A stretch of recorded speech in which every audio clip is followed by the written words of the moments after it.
The gunshot echoed across the vast Kansas plains as Vivian Matthews ran for her life, the hem of her tattered dress catching on the wild grasses.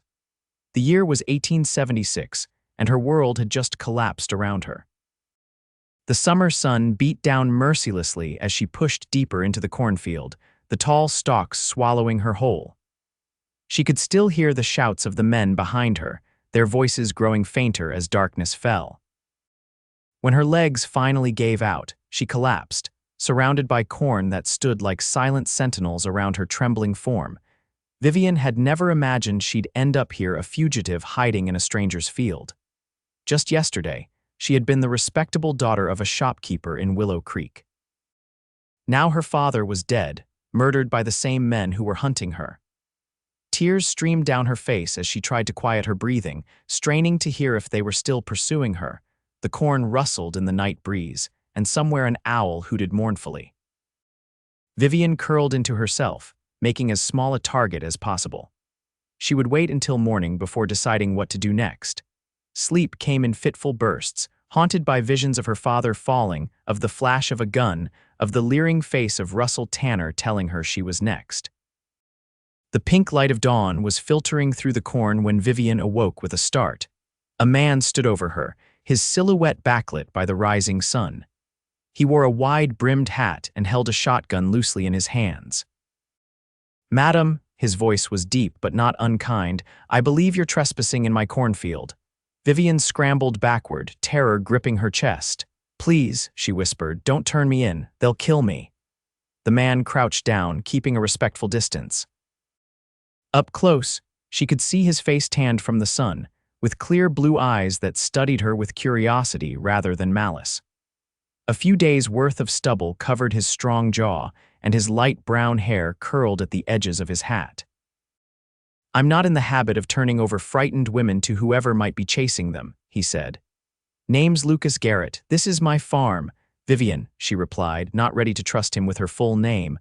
"I'm sorry about your corn." A slight smile touched his lips. "The corn will survive. You, on the other hand, look like you've been through hell." He stood and offered her his hand. "Come on, there's breakfast at the house and you look like you could use it." Vivian hesitated, weighing her options. She had nowhere else to go, and if Lucas wanted to harm her, he could have done so already. Cautiously, she accepted his hand and allowed him to help her to her feet. "What if they come looking?" she asked, glancing back in the direction she had come from. Lucas's expression hardened. "Stay as long as you need, longer if you want. Nobody bothers folks on my land without answering to me." The simple declaration sent an unexpected wave of relief through Vivian. For the first time since her world had shattered, she felt a flicker of hope. She followed Lucas through the cornfield toward a modest farmhouse that stood alone on the vast prairie, wondering if she had found sanctuary or simply delayed the inevitable.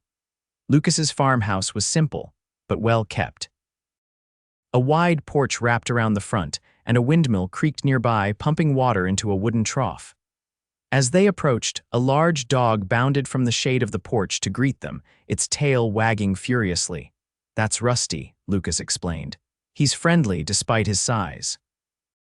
The dog circled Vivian curiously, sniffing her torn dress before deciding she was acceptable. Lucas led her up the steps and opened the door, gesturing for her to enter. The interior was unexpectedly tidy for a bachelor's home. A stone fireplace dominated one wall of the main room, with a rocking chair positioned nearby. A wooden table with 4 chairs stood in what served as the kitchen area, and shelves lined with books suggested Lucas was more than just a simple farmer. "Sit," he said, motioning to the table. "I'll fix something to eat." Vivian sank gratefully into a chair, suddenly aware of how exhausted and hungry she was. "Thank you," she murmured. "I don't know how to repay your kindness." Lucas busied himself at the stove. "No need to think about that now. First, let's get some food in you, then maybe you can tell me what brought you to my cornfield in the middle of the night." He worked efficiently, cracking eggs into a cast iron skillet and slicing bread from a homemade loaf. The domestic normalcy of it all made Vivian's throat tighten with emotion. Just yesterday, she had been preparing breakfast for her father in their small rooms above the general store. When Lucas placed a plate before her eggs, bread, and a strip of bacon, Vivian had to fight back tears. "Thank you," she said again, unsure what else to say. Lucas sat across from her with his own plate. "Eat first," he said kindly. "Talk later." They ate in companionable silence, broken only by the sounds of Rusty shifting on the porch outside and the distant lowing of cattle. After finishing her food, Vivian felt stronger, more capable of facing whatever came next. "Now," Lucas said, pouring her a cup of coffee, "what kind of trouble are you in?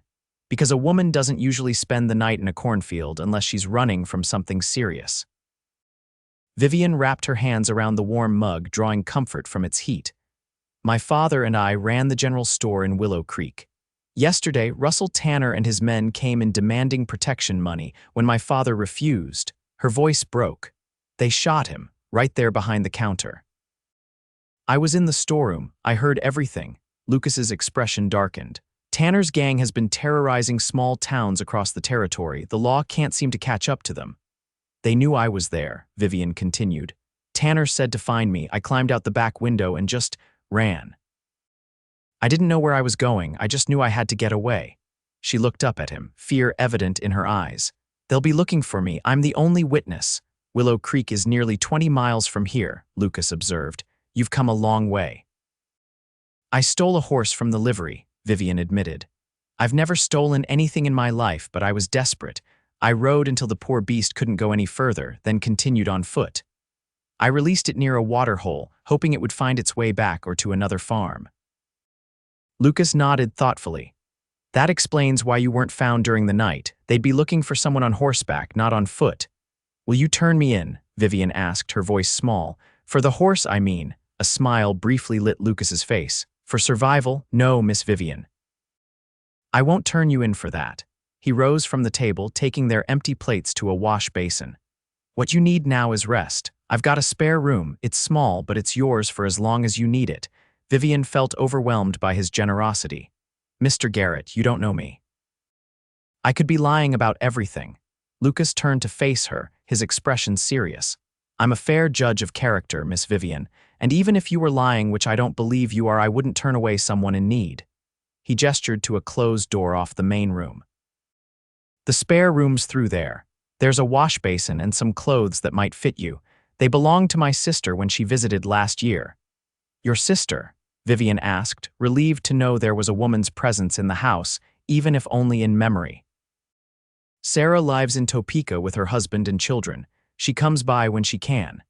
He picked up his hat from where he'd set it on a peg by the door. "I need to tend to the animals and check the fields. Make yourself at home. Rest. We'll figure out what to do next when I return." After Lucas left, Vivian explored the spare room. It was indeed small but comfortable, with a narrow bed covered in a patchwork quilt and a window that looked out over the cornfield where she had spent the night. A wooden chest at the foot of the bed contained women's clothing, simple cotton dresses and undergarments. Vivian washed her face and hands in the basin, wincing at the dirt and scratches that covered her skin. She changed into one of the dresses, grateful to be free of her torn and soiled clothing. The dress was a bit loose, but clean fabric against her skin felt like a luxury after her ordeal. Exhaustion overtook her, and Vivian lay down on the bed, intending only to rest for a moment. Instead, she fell into a deep sleep, the first peaceful rest she'd had since witnessing her father's murder. When she awoke, the sun was low in the sky, casting long shadows across the room. For a disorienting moment, Vivian didn't know where she was. Then the memories flooded back: her father, the gunshot, her desperate flight, and finally, Lucas Garrett and his unexpected kindness. She rose and ventured into the main room. Lucas sat in the rocking chair by the fireplace, reading a book. He looked up as she entered. "You needed that sleep," he observed. "You look better." Vivian smoothed the borrowed dress. "I feel better, thank you." "I hope I haven't imposed too much on your day." Lucas marked his place in the book and set it aside. "No imposition. I've been thinking about your situation. Tanner's not likely to give up looking for you, at least not right away, but he doesn't know where you are, and my farm is off the main roads. You should be safe here for now." "I can't stay here indefinitely," Vivian protested. "It's not fair to you, and I need to." She trailed off, unsure what she needed to do: report her father's murder, seek justice somehow. The task seemed insurmountable. One day at a time, Lucas advised gently. For tonight, you're safe. Tomorrow, we'll talk about what comes next. He stood and stretched. I've made stew for supper. It's not fancy, but it's filling. Over dinner, Lucas told Vivian about his farm, how he'd built it up from nothing after coming west 6 years ago, following the death of his wife from influenza. I'm sorry, Vivian said, genuinely moved by the quiet pain in his voice when he mentioned his late wife. Lucas nodded in acknowledgement. Emma would have liked you. She was always bringing home strays, animals, people, anyone who needed help. He smiled at the memory. This was our dream, this farm. After she was gone, I almost gave it up. But then I realized she'd never forgive me if I did. It's a beautiful place, Vivian said. You've built something special here. It's a work in progress, Lucas replied. But yes, I'm proud of it. He studied her across the table. What about you? Any family besides your father? Vivian shook her head. My mother died when I was 12. It was just Papa and me after that, running the store. She blinked back tears. I don't know what I'll do now. The store was everything we had. You don't have to decide tonight, Lucas reminded her. For now, you're welcome here. That night, as Vivian lay in the small bed listening to the sounds of the prairie night, she wondered at the strange twist of fate that had brought her to Lucas Garrett's farm. He was a stranger, yet she felt safer with him than she had anywhere since her father's death. Tomorrow, she would need to think about the future, but for tonight, she allowed herself the luxury of feeling protected. The next morning, Vivian woke to the smell of coffee and the sound of Lucas moving about in the kitchen. She dressed quickly in another of his sister's dresses and joined him. Good morning, he greeted her. How did you sleep? Better than I expected, Vivian admitted. What can I help with? Lucas handed her a cup of coffee. I thought you might want to help gather eggs. The chickens are friendly enough and it might do you good to be outside a bit. Vivian gladly accepted the task. The simple chore of collecting eggs from the henhouse felt wonderfully normal after the chaos of the past 2 days. As she worked, she became aware of Lucas watching her from where he was repairing a fence nearby. You look comfortable with farm work, he observed when she approached with a basket of eggs. My mother grew up on a farm, Vivian explained. She taught me a lot before she passed. Papa and I kept a small garden behind the store, but it wasn't the same as this. She gestured to the sprawling fields and buildings that made up Lucas's farm. Well, you're welcome to help as much or as little as you like while you're here, Lucas said. I won't turn down an extra pair of hands, but don't feel obligated. Vivian smiled, the first genuine smile since her world had turned upside down. I'd like to help. It would make me feel less like a burden. You're not a burden, Lucas assured her, his blue eyes serious, but I understand wanting to contribute. Throughout the day, Vivian found comfort in the routine of farm life. She helped Lucas with various chores, discovering that physical work provided a welcome distraction from her grief and fear. By evening, her muscles ached pleasantly, and she felt more grounded than she had since fleeing Willow Creek. After supper, Lucas unfolded a map on the table. I've been thinking about your situation, he said. Tanner's gang operates mainly in this area. He traced a circle on the map that included Willow Creek and several other small towns, but they avoid the larger settlements where there's a stronger law presence. Are you suggesting I go to one of the cities? Vivian asked. Lucas nodded. Eventually, perhaps. But there's something else to consider. Tanner doesn't just kill for pleasure, though I suspect he enjoys it. He kills to eliminate threats and to send messages. The fact that he specifically ordered his men to find you means he considers you a threat.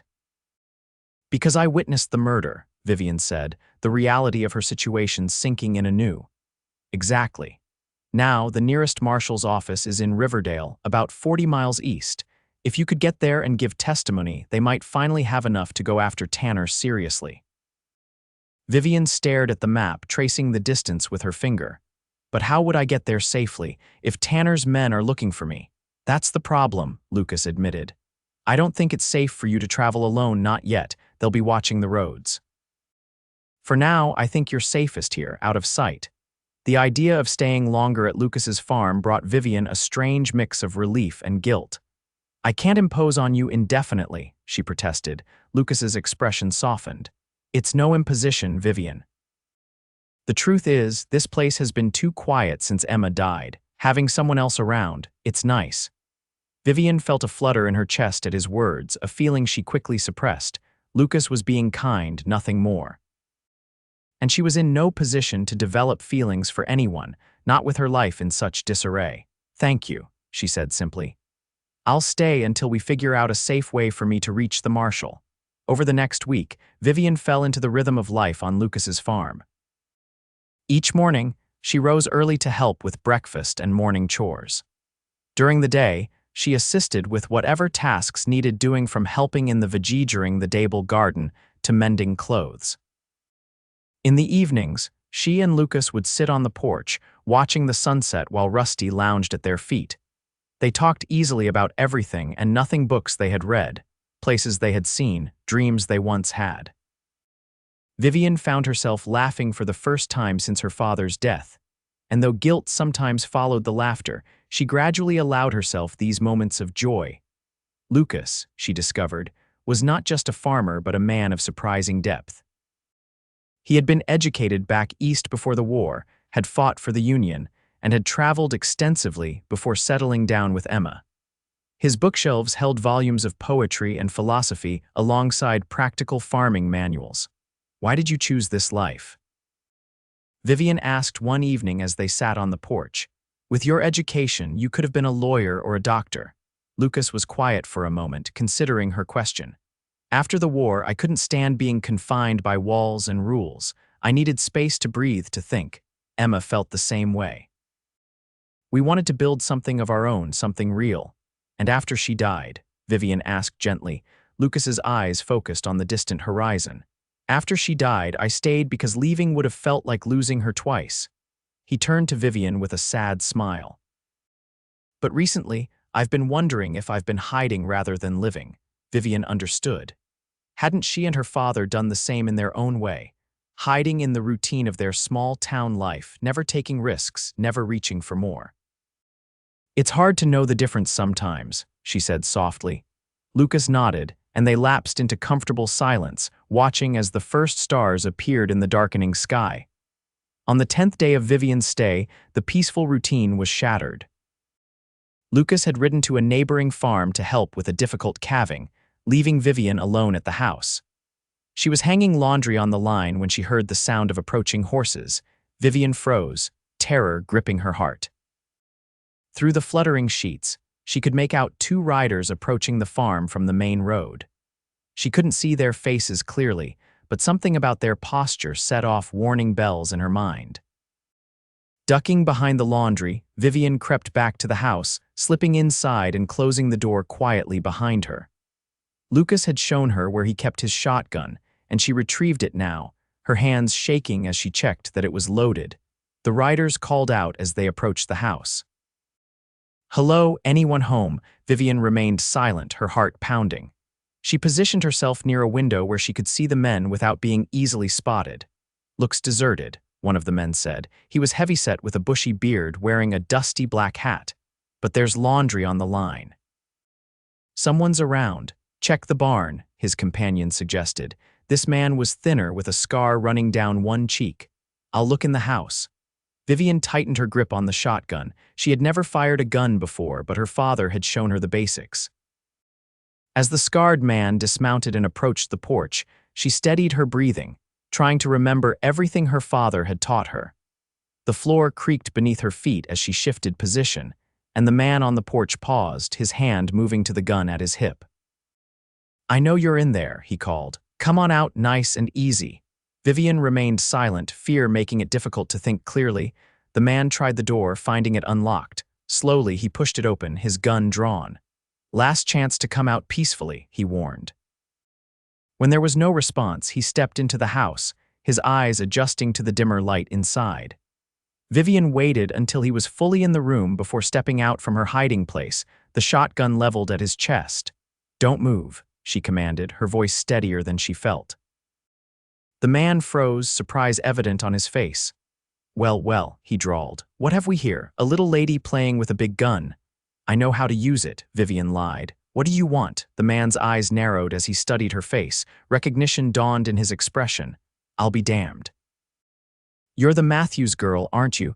Tanner's been looking all over for you. Vivian's blood ran cold. They had found her.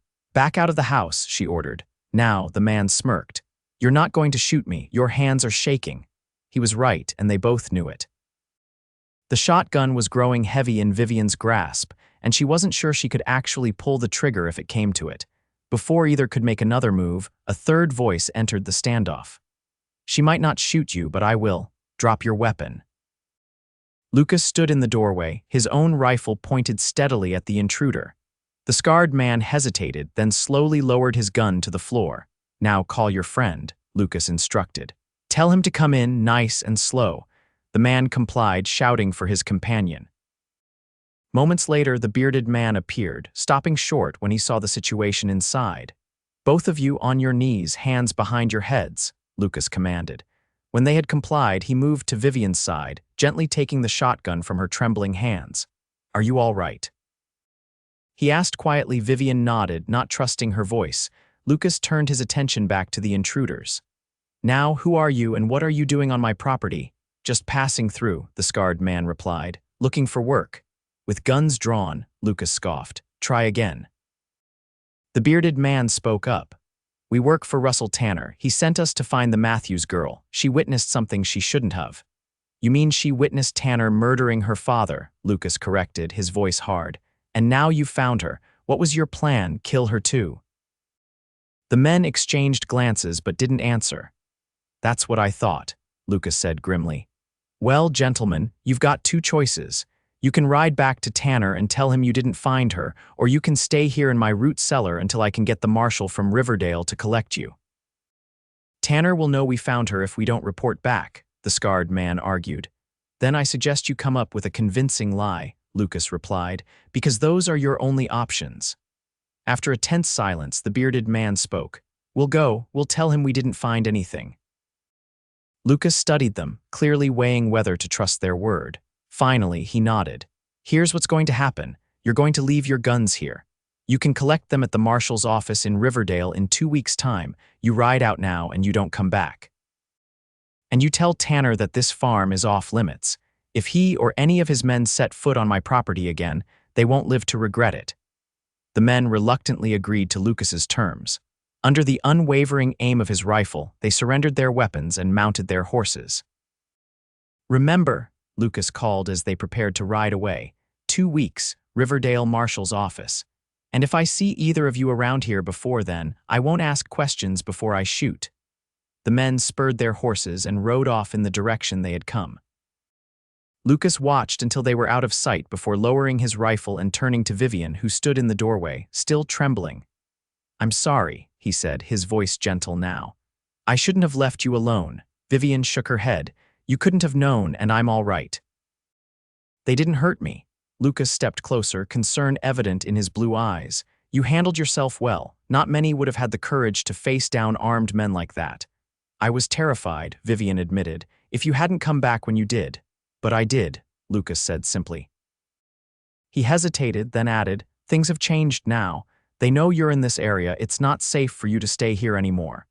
Vivian felt a stab of disappointment, followed immediately by guilt. Of course she couldn't stay. She had brought danger to Lucas's door. I understand, she said softly. I'll leave as soon as possible. Lucas looked startled. That's not what I meant. I'm not sending you away, Vivian. I'm saying we need a better plan than just hiding and waiting. Relief flooded through her. Oh, what kind of plan? Lucas led her to the table where they sat facing each other. Those men will report back to Tanner, regardless of what they promised. They might say they didn't find you, but they'll tell him they found a farm with a woman's laundry on the line. Tanner will connect the dots. So he'll send more men, Vivian concluded, fear rising again, probably. Which means we need to be gone before they arrive. Lucas ran a hand through his hair, thinking, the safest place for you is still Riverdale with the marshal, but we can't take the main roads they'll be watching. Vivian questioned. Lucas, I can't ask you to leave your farm. Lucas met her eyes steadily. You're not asking, I'm offering. I know these lands better than most. I can get you to Riverdale safely, and my farm will be here when I return. Vivian was touched by his determination to help her, even at risk to himself. "Thank you," she said, her voice thick with emotion. "When should we leave?" "Tonight," Lucas decided. "As soon as it's dark, we'll take the back trails, stay off the main roads. It will take longer, but will be harder to track." He stood. "We should pack only what we need, travel light, move fast." As the sun began to set, Vivian and Lucas prepared for their journey. Lucas filled saddlebags with food, water, and essential supplies, while Vivian changed into practical clothing: trousers, a shirt, and boots that Lucas's sister had left behind. The pants were too large, but with a belt, they would serve well for riding. Lucas arranged for a neighboring farmer to look after his livestock while he was gone, explaining only that he had urgent business in Riverdale. As darkness fell, they saddled 2 horses, Lucas's own mount, a sturdy bay gelding named Buck and a gentle mare called Daisy. "Have you ridden much?" Lucas asked as he helped Vivian mount. "Some when I was younger," she replied, adjusting herself in the saddle. "I'll manage." Lucas nodded, satisfied. "We'll take it slow at first until you're comfortable. Stay close to me, and if there's trouble, follow my lead." With Rusty trotting alongside them, they set out under the cover of darkness, leaving the safety of the farm behind. Lucas led them away from the main road, following what seemed to Vivian to be invisible trails through the prairie grass and scattered woodlands. They rode in silence for the first hour, Lucas constantly scanning their surroundings, alert for any sign of pursuit. The night was clear, with a half moon providing just enough light to see by without making them too visible from a distance. "How far is it to Riverdale this way?" Vivian asked when they paused to rest the horses at a small creek.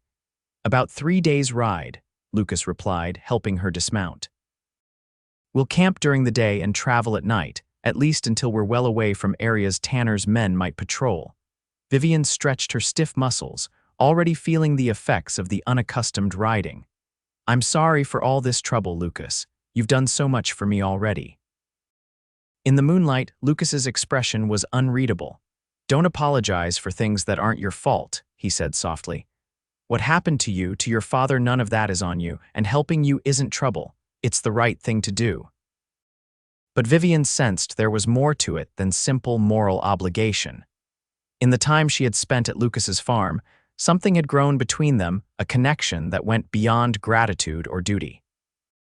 She had seen it in the way his eyes lingered on her when he thought she wasn't looking, felt it in the gentle brush of his hand against hers when they worked side by side. And if she were honest with herself, she had felt it too, a warmth in her chest whenever he smiled at her, a sense of rightness when they sat together in the evenings. But circumstances had kept her from examining these feelings too closely. Now, as they embarked on this dangerous journey together, Vivian found herself wondering what might lie on the other side of it. They continued their journey through the night, stopping just before dawn to make camp in a small grove of trees near another creek. Lucas efficiently set up a simple camp while Vivian tended to the horses, removing their saddles and brushing them down. "We should get some rest," Lucas said once camp was established. "I'll take first watch, then wake you in a few hours." Vivian nodded, too tired to argue. She settled onto the bedroll Lucas had laid out for her, using her saddle as a pillow. Despite her exhaustion, sleep was elusive as her mind replayed the events of the day: the intruders, the confrontation, the hasty departure from what had become, in a short time, a place of safety and comfort. When she finally drifted off, her dreams were troubled, filled with pursuing shadows and the sound of hoofbeats. She woke with a start to find Lucas gently shaking her shoulder. "It's all right," he said softly. "You were dreaming. Everything's quiet." Vivian sat up, disoriented for a moment. The sun was high in the sky, filtered through the leaves of the trees above them. "How long did I sleep?" "About 5 hours," Lucas replied. "You needed it. Are you hungry?" He offered her jerky and hardtack from their provisions, along with water from a canteen. The simple meal revived Vivian, and she felt more like herself as they discussed their plans for the coming night's travel. "We'll cross the tallgrass prairie tonight," Lucas explained, sketching a rough map in the dirt. "It's open country, but there's a line of hills here that provides some cover. Once we're across, we'll be in territory where Tanner's influence is weaker." Vivian studied the map, trying to memorize the route in case they became separated. "What will happen when we reach Riverdale?" she asked. Lucas considered the question. "The marshal there, James Cooper, is a good man. He's been after Tanner for years, but hasn't had enough evidence to move against him. Your testimony might change that." "And after?" Vivian pressed. "After I testify, what then?" Lucas met her gaze. "That depends on what you want, Vivian. You could stay in Riverdale, start over there. It's a growing town with opportunities for someone like you." "Or," Vivian prompted, sensing there was more he wanted to say. Lucas looked away, focusing on adjusting the cinch of Daisy's saddle. "Or you could come back to the farm with me if you wanted to. It's not much, but it's peaceful. And you seemed happy there." The offer hung in the air between them, laden with unspoken meaning. Vivian's heart quickened at the possibility Lucas was presenting not just a temporary refuge, but a home, a future. "I was happy there," she admitted softly. "Happier than I had any right to be so soon after." She couldn't finish the sentence, the grief for her father still too raw. Lucas nodded in understanding. "You don't have to decide now, just know that the option is there." As the sun began to set, they broke camp and prepared to continue their journey. Lucas helped Vivian mount Daisy, his hands lingering briefly at her waist. The touch sent a flutter through her that had nothing to do with fear or grief. They rode through the night, the vast prairie stretching around them under the star-filled sky. Lucas pointed out constellations as they traveled, telling stories his grandfather had taught him about the patterns of stars. Vivian found herself captivated not just by the tales, but by the man telling them, his voice low and melodic in the darkness, his profile strong against the night sky. Near midnight, they crested a low hill, and Lucas signaled for them to stop. In the distance, a small light flickered a campfire. "Riders," Lucas murmured. "Could be harmless travelers, could be Tanner's men." Vivian felt fear clutch at her throat. "What do? We go around," Lucas decided after studying the distant fire. "Wide berth. It will add time to our journey, but better safe than sorry." They altered their course, giving the unknown camp a wide margin. The detour took them through rougher terrain, requiring them to dismount and lead the horses at times. By the time they found a suitable place to make camp for the day, both Vivian and Lucas were exhausted. They set up camp in silence, too tired for conversation. When Lucas offered to take first watch again, Vivian shook her head. "You're as tired as I am," she insisted. "We'll take shorter shifts. I'll wake you in 3 hours." Lucas looked like he might argue, but then nodded, recognizing the sense in her suggestion. He stretched out on his bedroll, his rifle within easy reach. Within minutes, his breathing had deepened into sleep. Vivian settled against a tree trunk, Rusty lying at her feet. The dog had proved a valuable companion on their journey, alert to any unusual sounds or movements. Now he rested his head on his paws, ears still perked for danger. As she kept watch, Vivian found her gaze drawn repeatedly to Lucas's sleeping form. In sleep, the lines of worry that often marked his face were smoothed away, making him look younger. He had risked so much for her, a woman he barely knew. Why? The question had been in the back of her mind since he first offered her shelter in his home. Was it simply kindness, a sense of duty? Or was there something more, something he felt for her that mirrored what she was beginning to feel for him? Vivian had never been in love. There had been suitors in Willow Creek, young men who came to the store more often than necessary, who asked her to dances or church socials. But none had stirred in her the feelings that Lucas awakened, feelings of safety and danger all at once, of being seen truly for the first time. When the time came to wake Lucas for his watch, Vivian found herself reluctant to disturb his sleep. But fairness demanded it, and she gently touched his shoulder. He woke instantly, alert despite the brief rest. "Everything quiet?" he asked, sitting up. Vivian nodded. "Not a sound, except for Rusty chasing a rabbit in his dreams." Lucas smiled, glancing at the dog who had indeed been twitching and whimpering in his sleep. "He's a dreamer, that one," he stretched, wincing slightly. "Get some rest, Vivian. You did well." Vivian settled onto her bedroll, suddenly acutely aware of Lucas sitting just a few feet away. "Lucas," she said softly, "thank you for everything." In the dim light of pre-dawn, she saw his expression soften. "Sleep, Vivian, we still have a long way to go." She closed her eyes, but before sleep claimed her, she felt a gentle hand brush a strand of hair from her face. The tender gesture followed her into dreams that, this time, were peaceful. The second night of their journey passed without incident. They avoided another campfire in the distance and crossed a shallow river just after midnight. By the time they made camp on the third morning, Vivian could tell they were entering more settled country. Small farms dotted the landscape, and they had crossed a well-traveled road shortly before stopping. "We're making good time," Lucas said as they ate a breakfast of jerky and the last of their hardtack. "Another night's ride should bring us to Riverdale." Vivian felt a mix of relief and apprehension at the news, relief that they would soon reach safety, apprehension about what would come after. Would testifying against Tanner put her in even greater danger? And what of Lucas's offer to return to his farm? The closer they came to Riverdale, the more urgent these questions became. "What will you do?" she asked Lucas. "After we reach Riverdale and I speak with the marshal." Lucas was silent for a moment, poking at the small, smokeless fire he had built to heat coffee. "I'll wait to see what the marshal plans. If he moves against Tanner immediately, I might stay to help. If not, I'll head back to the farm." "Alone?" The question slipped out before Vivian could stop it. Lucas looked up, his blue eyes meeting hers. "That depends on you, Vivian." The directness of his gaze made her heart race. "Lucas, but whatever she might have said was interrupted by Rusty's sudden alertness. The dog stood, hackles raised, staring intently in the direction they had come from. Lucas was on his feet in an instant, rifle in hand. "Someone's coming," he said quietly. "Get behind me." Vivian moved to his side instead, picking up the shotgun. "I'm not hiding anymore," she said firmly. Before Lucas could respond, riders appeared at the edge of the small clearing where they had made camp.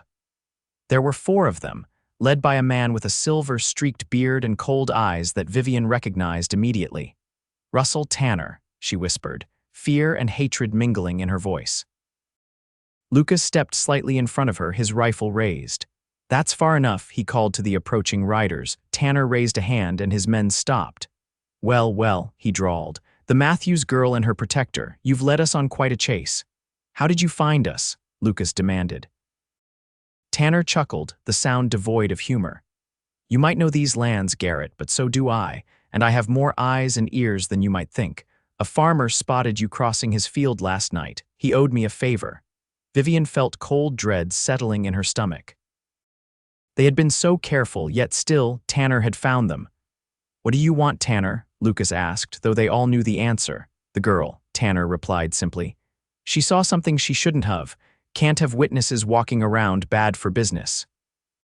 "She's under my protection," Lucas stated, his voice hard. "You want her, you go through me," Tanner sighed, as if dealing with a particularly stubborn child. "Don't be a fool, Garrett. It's 4 against 1, and for what? A woman you barely know, is she worth dying for?" Lucas didn't hesitate. "Yes." The simple declaration made Vivian's breath catch. In that moment, she knew with certainty that what had grown between them was real and precious and worth fighting for. "Lucas," she said softly, "we can't win this fight." "Listen to her, Garrett," Tanner urged. "She's smarter than you. Hand her over and you can go back to your farm and forget you ever met her." Lucas shook his head. "Not going to happen, Tanner, but I'll make you a counter-offer. Leave now and you might live to see sunset." Tanner laughed outright at that. Bold words from a man outnumbered and outgunned. He nodded to his men. "Take them both. Kill the dog if it interferes." As Tanner's men dismounted and spread out to surround them, Vivian felt a strange calm settle over her. She and Lucas stood back to back, weapons ready. If this was to be her end, at least she wouldn't face it alone. "When I say now," Lucas murmured, "run for the horses. Don't look back." "I'm not leaving you," Vivian responded fiercely. "Vivian, please," whatever Lucas might have said next was cut off by the sudden crack of a rifle, not from Tanner's men, but from the trees behind them. One of Tanner's men fell, clutching his shoulder. Another shot followed, and a second man dropped his weapon, his hand bleeding. Confusion erupted as Tanner and his remaining uninjured man sought cover. More shots came from the trees, precise and clearly meant to disable rather than kill. "Marshal's patrol," a voice shouted from the trees. "Drop your weapons." 3 men emerged from the cover of the trees, rifles aimed at Tanner and his group. They wore badges that gleamed in the morning sun, a marshal and 2 deputies. Tanner's face twisted with rage, but he was too practical a man to die in a losing fight. Slowly, he lowered his gun to the ground. His remaining unhurt man followed suit. The marshal approached, his rifle still trained on Tanner. He was an older man with graying hair and a weathered face. "Russell Tanner," he said, satisfaction evident in his voice. "I've been waiting a long time to say this. You're under arrest for murder, extortion, and about a dozen other crimes I could name." As the deputies moved to secure Tanner and his men, the marshal turned to Lucas and Vivian. "Mr. Garrett." "Miss Matthews, I'm Marshal James Cooper from Riverdale. We've been looking for you." Relief made Vivian's knees weak. "How did you know where to find us?" she asked. "Mr. Garrett's neighbor rode to Riverdale yesterday," Cooper explained. Said Garrett had left suddenly with a young woman, heading east, and that men who matched the description of Tanner's gang had been asking about them. "We've been tracking both you and Tanner since dawn." Lucas lowered his rifle, his posture relaxing slightly. "Your timing is impeccable, Marshal." Cooper grinned. Part of the job. His expression grew more serious. "Miss Matthews, I understand you witnessed Tanner murdering your father. Are you willing to testify to that?" Vivian straightened her shoulders. "Yes, Marshal, I am." Cooper nodded approvingly. "Good. With your testimony and what we already have on him, Tanner won't see the outside of a prison for the rest of his life." He gestured to his deputies, who were finishing binding Tanner and his men. "We'll escort you to Riverdale. You'll be safe there." The ride to Riverdale was tense but uneventful. Tanner and his men were securely bound and mounted on their own horses, led by the deputies. Marshal Cooper rode alongside Lucas and Vivian, occasionally asking questions about what had happened at the general store and in the days following. Riverdale proved to be larger than Vivian had expected, a proper town with brick buildings along the main street, a courthouse, and several churches. People stopped to stare as their unusual procession made its way to the marshal's office. Once Tanner and his men were secured in cells, Cooper sat down with Vivian to take her formal statement. Lucas waited outside, giving her privacy to recount the painful details of her father's murder. When she emerged from Cooper's office, Vivian felt drained but also lighter, as if a weight had been lifted from her shoulders. Lucas stood immediately, his eyes full of concern. "Are you all right?" he asked softly. Vivian nodded. "It was difficult but necessary." "Marshal Cooper says there will be a trial in a few weeks. I'll need to testify then." Lucas nodded. "Of course, and after." The question hung between them, laden with possibility. Before Vivian could respond, Marshal Cooper joined them. "Miss Matthews, Mr. Garrett," he said, "the town council has arranged rooms for you at the hotel. You're welcome to stay as long as needed. The town owes you a debt of gratitude. Tanner has been terrorizing this region for years." "Thank you, Marshal," Lucas replied, "but I should return to my farm soon."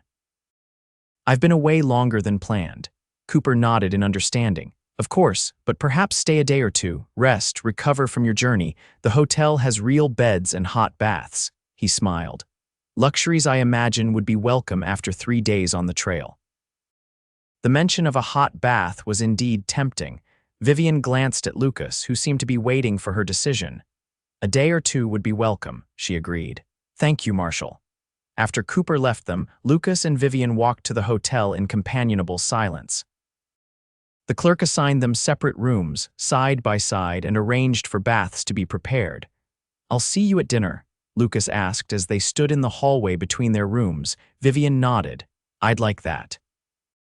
In the privacy of her room, Vivian sank into the first real bath she'd had since fleeing Willow Creek. The warm water soothed her aching muscles and washed away the dust of their journey. As she bathed, she found herself thinking about Lucas's offer to return to his farm. The idea was appealing in ways she hadn't expected. In the short time she had spent there, the farm had begun to feel like home. And Lucas had become important to her in ways that went beyond gratitude for his protection. After her bath, Vivian changed into a clean dress provided by the hotel's simple but well-made, a vast improvement over the travel-worn clothes she had been wearing. She brushed out her hair and let it dry loose around her shoulders, a small vanity she hadn't indulged in since before her father's death. When she met Lucas in the hotel dining room, his reaction was worth the effort. He stood as she approached, his eyes widening slightly as he took in her appearance. "You look beautiful," he said simply. Vivian felt a blush warm her cheeks. "Thank you. The bath helped considerably." Lucas had also bathed and changed, trading his trail-worn clothing for clean trousers and a fresh shirt. His hair was still damp, curling slightly at the ends, and he had shaved the stubble that had grown during their journey. They ate dinner together, talking of inconsequential things, at first the quality of the food, the size of the town, the friendliness of the hotel staff. But as the meal progressed, their conversation turned to more significant matters. "Marshal Cooper says the trial will likely be in 3 weeks, Vivian said. "He believes my testimony, combined with what they already have on Tanner, will be enough for a conviction." Lucas nodded. "Cooper is a good lawman. If he says they have a strong case, I believe him." "What will you do now?" Vivian asked, the question that had been on her mind all day finally finding voice. Lucas studied her across the table, his blue eyes serious. "I need to return to my farm. There's work waiting, and I've imposed on my neighbor's kindness long enough." He paused. "But I'll come back for the trial to support you if you want me there." "I would," Vivian said quickly. "Want you there, I mean." A small smile touched Lucas's lips. "Then I'll be there." He hesitated, then added, "And after the trial, Vivian, if you wanted, what I said before still stands. You would be welcome at the farm for as long as you want." Vivian felt her heart quicken at the offer. "As what, Lucas? Your farm hand, your boarder?" Lucas held her gaze steadily. "As whatever you want to be, friend, partner, more if that's what you desire. I won't pressure you, Vivian. You've been through so much, and you have choices to make about your future. I just want you to know that one of those choices could include me if you wish it." The sincerity in his voice moved Vivian deeply. "I need time," she said softly, "to think, to be sure. Can you understand that?" Lucas nodded. "Of course, take all the time you need." They finished their meal in thoughtful silence, each contemplating the possibilities that lay ahead. When they parted at their doors in the hotel hallway, Lucas took Vivian's hand gently in his. "Good night, Vivian," he said. "Sleep well." On impulse, Vivian rose on tiptoe and pressed a soft kiss to his cheek. "Good night, Lucas, and thank you for everything." The next day, Lucas prepared to return to his farm. He checked his horse, replenished his supplies, and said goodbye to Marshal Cooper, promising to return for the trial. Vivian walked with him to the edge of town, Rusty trotting alongside them. 3 weeks, Lucas said as they reached the point where the town road met the open trail. "I'll be back in 3 weeks before the trial begins." Vivian nodded, suddenly finding it difficult to speak. The prospect of Lucas leaving, even temporarily, created an unexpected ache in her chest. Lucas seemed to sense her distress. "You'll be safe here," he assured her. "Cooper and his deputies will make sure of that, and the time will pass quickly." "I know," Vivian managed. "It's just I've grown accustomed to your company." A smile warmed Lucas's eyes. "As I have yours." He mounted Buck, looking down at her from the saddle. 3 weeks, he repeated, "and then, whatever you decide, we'll face it together." Vivian watched as Lucas rode away, Rusty following faithfully at his horse's heels. She remained at the edge of town until they were out of sight, then turned and walked back to the hotel, already counting the days until his return. The 3 weeks passed both quickly and slowly for Vivian. Marshal Cooper introduced her to several prominent townspeople, including the mayor's wife, who took Vivian under her wing. She was given work helping at the town's small library, which provided both income and a welcome distraction from thoughts of the upcoming trial. In the evenings, Vivian would write in a journal she had purchased, recording her thoughts and feelings about all that had happened. She wrote of her father, of their life in Willow Creek, of the night that had changed everything. And she wrote of Lucas, his kindness, his courage, the way his presence made her feel both safe and alive. As she wrote, Vivian came to understand her own heart better. The feelings she had for Lucas were real and deep, not just gratitude or dependency born of trauma. She had begun to fall in love with him during those quiet evenings on his farm, and their journey together had only strengthened that connection. By the time 3 weeks had passed, Vivian had made her decision. She would testify at Tanner's trial, see justice done for her father, And then if Lucas still wanted her, she would return to the farm with him, not as a guest or a farmhand, but as a partner in all things. The day before the trial was set to begin, Vivian waited anxiously at the hotel for Lucas's arrival. When she finally saw him riding down the main street, Rusty at his side, her heart leapt with joy. She hurried outside to meet him, barely restraining herself from running. Lucas dismounted when he saw her, handing Buck's reins to a stable boy. He stood for a moment, taking in the sight of her, a smile spreading across his face. "Vivian," he said simply, as if her name alone contained all he wanted to express. "You came," she replied, knowing it was foolish. Of course he had come. He had promised, but unable to find better words. "I promised I would." He stepped closer, close enough that she could see the tiny flecks of darker blue in his eyes. "You look well." "I am well," Vivian assured him. "Better now that you're here." Lucas's smile deepened. "I've missed you," he admitted. "The farm is too quiet without you." The words gave Vivian courage. "Lucas, I've been thinking about what you said, about after the trial." His expression grew serious, attentive. And I would like to return to the farm with you," Vivian said, her voice steady despite the pounding of her heart. "Not as your guest or your employee, but as your partner, if that's still what you want." The joy that lit Lucas's face was answer enough, but he spoke the words she longed to hear. "It's what I want more than anything, Vivian. I think I began falling in love with you that first morning when you faced me with such courage despite your fear. Love." Vivian echoed, the word both thrilling and terrifying. Lucas nodded, his gaze never leaving hers. "Love. I didn't plan it, didn't expect it, but there it is. I love you, Vivian Matthews, and if you'll have me, I want to spend my life showing you just how much." Tears blurred Vivian's vision, but they were tears of happiness. "I love you too, Lucas. I think I have for some time now, though I was afraid to admit it, even to myself." Lucas reached for her hand, his touch gentle. "May I kiss you, Vivian?" Here in the middle of the street, for all of Riverdale to see, Vivian laughed, a sound of pure joy. "Yes, Lucas Garrett, you may kiss me wherever and whenever you please." And so he did, drawing her into his arms and pressing his lips to hers in a kiss that spoke of love, promise, and a future brighter than either of them had dared to hope for. The trial of Russell Tanner lasted 3 days. Vivian's testimony was clear and compelling, bringing many in the courtroom to tears as she recounted her father's murder. Lucas sat in the front row throughout, his steady presence giving her strength. When the verdict was announced guilty on all counts, with a sentence of life imprisonment, Vivian felt a weight lift from her shoulders. Justice had been served, and though it couldn't bring her father back, it meant that Tanner would never harm another family as he had harmed hers. After the trial, Lucas and Vivian were married in a simple ceremony at Riverdale's small church, with Marshall Cooper giving the bride away and Rusty serving as an unofficial ring bearer. The mayor's wife arranged a modest reception, and the townspeople who had come to know and respect Vivian over the past weeks celebrated with them. That evening, as husband and wife, Lucas and Vivian began their journey back to the farm that would now be their home together. They rode side by side, Rusty trotting ahead, occasionally looking back as if to hurry them along. "Are you happy, Mrs. Garrett?" Lucas asked as they crested a hill that offered a view of the rolling prairie stretching before them. Vivian looked at her husband, her heart full. "Happier than I ever thought possible, Mr. Garrett." Lucas reached across the space between their horses to take her hand.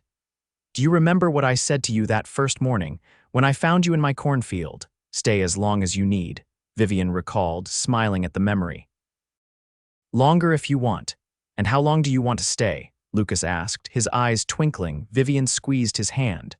"Forever, Lucas. Forever sounds just about right." As they continued their journey home, Vivian reflected on the strange and winding path that had brought her to this moment. From the tragedy of her father's death to the unexpected sanctuary of Lucas's farm, from hiding in a cornfield to finding love in the midst of danger, it was not a path she would have chosen, but it had led her to where she was meant to be. The sun was setting as they approached the farm, painting the sky in hues of gold and pink. The cornfield where their story had begun stood tall and strong, rustling gently in the evening breeze.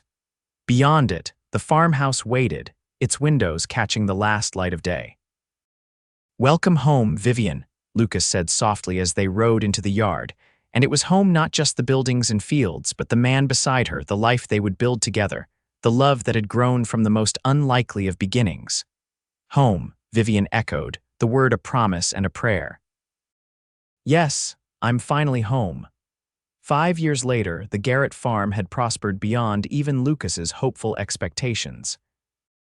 The small farmhouse had been expanded to accommodate their growing family twin boys, now 3 years old, with their father's blue eyes and their mother's determined spirit, and a baby girl just learning to crawl. The cornfield where Vivian had first sought refuge had been joined by fields of wheat and vegetables. A larger barn housed more animals, and a small orchard was beginning to bear fruit.